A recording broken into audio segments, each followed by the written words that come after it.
Hello मित्रों, आज हम अपने फार्मापथ चैनल पे लेकर के आए हैं एक और न्यू टॉपिक्स। आज हम बात करेंगे COPD मीन्स होता क्या है, इसके बारे में देखेंगे कि क्रोनिक ऑब्स्ट्रक्टिव पल्मोनरी डिजीज होता क्या है, इसके बारे में देखेंगे। जैसे कि आप देख पा रहे होंगे कि ये स्ट्रक्चर जो है लंग्स का है, फेफड़े का स्ट्रक्चर है, जो कि नॉर्मल ब्रोंकियल ट्यूब है। यहाँ पे आप देख पा रहे होंगे नॉर्मल ब्रोंकियल ट्यूब देख पा रहे होंगे किस प्रकार से इसका ये ब्रोंकियल ट्यूब है और ये जो है एयर इसमें से फ्लो होता है और इसका ये जो है किस प्रकार से है। और वहीं एक इन्फेक्टेड ब्रोंकियल ट्यूब है जो कि आपको हम दिखाना चाहेंगे। यहाँ ऊपर देख सकते हैं किस प्रकार से है, इस पर यहाँ इन्फेक्शन हो चुका है, इन्फेक्टेड हो चुका है और इसका जो एयर फ्लो जो है ट्यूब जो है ये कॉन्ट्रैक्ट हो चुका है, काफ़ी कागार पे, लगभग बंद होने के कागार पे है। इस केस में जब हमें रिस्पायरेटरी डिजीज हो जाती है कोई, तो उस केस में हम क्या करते हैं, हमें सांस लेने में दिक्कत होने लगती है। तो इसी कारण की वजह से होती है, जब ब्रोंकी ट्यूब हमारी जो होता है ब्रोंकियल ट्यूब वो जब बंद हो जाता है उस केस में। तो चलिए देख लेते हैं कि ड्रग फॉर COPD। ये तो COPD का जो है फुल फॉर्म, जैसे हमने ऊपर बात की है कि क्रोनिक ऑब्स्ट्रक्टिव पल्मोनरी डिजीज है। यहाँ पे वर्ड मिस्टेक आ चुका है, बट ऊपर हमने दिखाया कि कोरोनरी ऑब्स्ट्रक्टिव पल्मोनरी डिजीज के बारे में।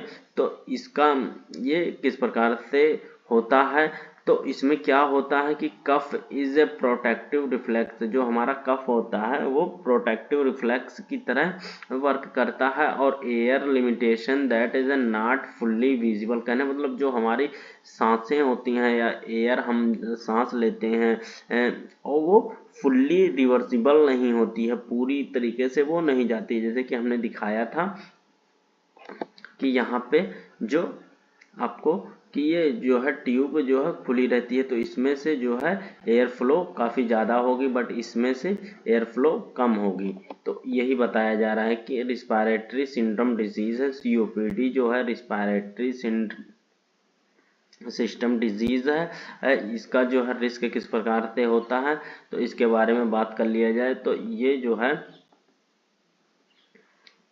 जो है आपको 80 से 90% जो है टोबैको कंज्यूम करते हैं, जो कि पान गुटखा सिगरेट बीड़ी ये सब पीते हैं, स्मोकिंग करते हैं उस केस में, या एयर पोल्यूशन के केस में जो होता है एयर पोल्यूशन, जैसे कहीं जगह पे जाएंगे आप देखेंगे तो एयर पोल्यूशन काफ़ी ज़्यादा देखने को मिलता है, या कुछ ऐसा वर्क कर रहे हों, ऑक्यूपेशन कर रहे हों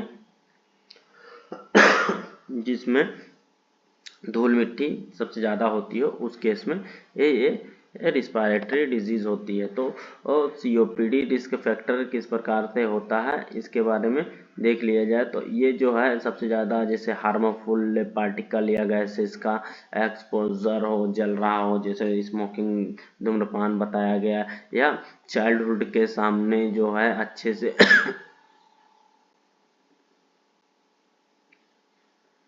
जो है लंग्स डेवलप ना हो पाया हो उस केस में, या इन्फेक्शन हो गया हो किसी डिजीज का, या जेनेटिक फैक्टर हो और इस प्रकार से होता है।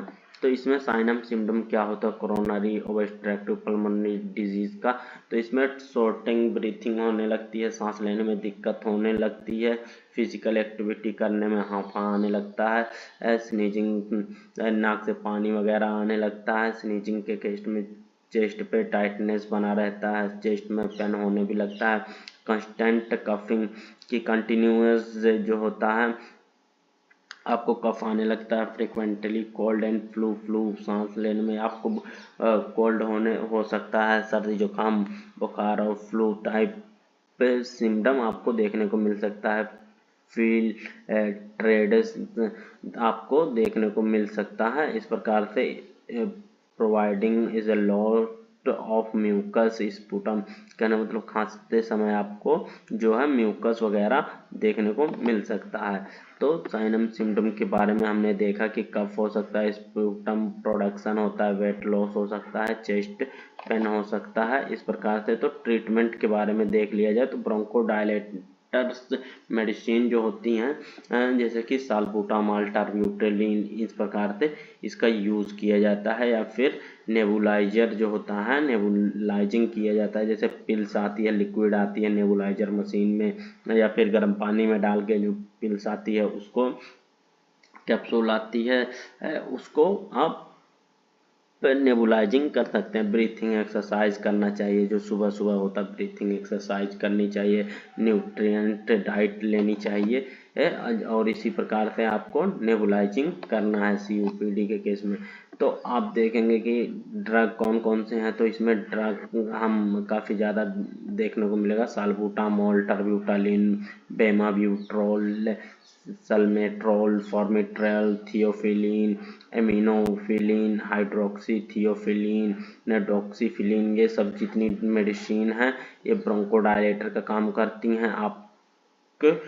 ये मेडिसिन आपको किसी न किसी डॉक्टर द्वारा प्रिस्क्राइब किया जाता है, जो कि इसका साइड इफ़ेक्ट के बारे में, जैसे लंग्स डैमेज हो जाता है, जब COPD जब ज़्यादा हो जाता है तो लंग्स डैमेज होने का दिक्कत आ जाता है, डिफिकल्टी ब्रीथिंग होने लगती है, सांस लेने में बहुत दिक्कत होने लगती है और कंटिन्यूअस कफ बना रहता है। तो इस प्रकार से आपको देखने को मिलेगा इसका जो है सिम्पटोमेटिक साइड इफेक्ट जो होता है एंजाइना, एक्यूट कोरोनरी सिंड्रोम जैसे होता है, एंजाइना प्रॉब्लम आ सकती है, लंग्स इन्फेक्शन हो सकता है या लंग्स कैंसर हो जाता है, वेट लॉस, वेटनेस जो होता है वेट लॉस हो जाता है, मसल से वेट वीकनेस हो जाता है, आपको कमजोरी पन आने लगता है, ऑस्टियोपोरोसिस हड्डियों में कमजोरी आने लगता है और डिप्रेशन के शिकार होने लगते हैं आप। पेप्टिक अल्सर आपका HCl लेवल जो होता है वेल मेंटेन नहीं रहता है, जिससे पेप्टिक अल्सर टाइप होने लगता है। आपको डायबिटिक मेलेटिस जो तो शुगर लेवल आपका एबनॉर्मल हो जाता है, ज़्यादा कम हो सकता है इस केस में। तो आपको जो है ये वीडियो बस यहीं तक थी। अगर ये वीडियो आपको पसंद आई हो तो इसे सपोर्ट कीजिए, ताकि हम अभी अपने फार्मापा चैनल पे इसी प्रकार से फार्मेसी और मेडिसिन से रिलेटेड इन्फॉर्मेटिव वीडियो बनाते रहें। तो थैंक यू फ्रेंड।